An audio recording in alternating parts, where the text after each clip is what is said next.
কিরে দোস্ত, কি অবস্থা? রাজু দেখি অনেকদিন দেখি না। হ্যাঁ আমিও তো দিই না, কি যে হালা হইছে। পরে তুই কই থেকে দেখবি? ওই ব্যবসা বাণিজ্য কইরা ধরা খাইছে, তারপরে তোর সমিতির থেকে টাকা উঠাইছে, সমিতির মানুষ আর বাসায় বয়া থাকে, ওর তো অবস্থা পুরা খারাপ। ও এখন ভবে গুরু হয়ে ঘুরতেছে এদিক ওইদিক।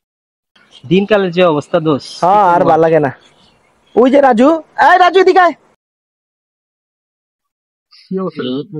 কি অবস্থা তোর?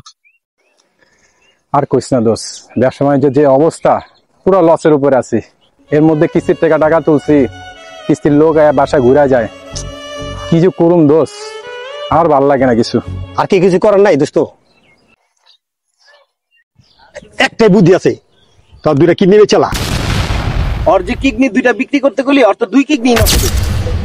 তাইলে কিস্তিকে উঠেছে, কিস্তি আমার বউ উঠেছে রে। তাহলে তোর বউয়ের কিডনি দুইটা বেচালা। রাজু তোর বউ হইতাছে। কি করে?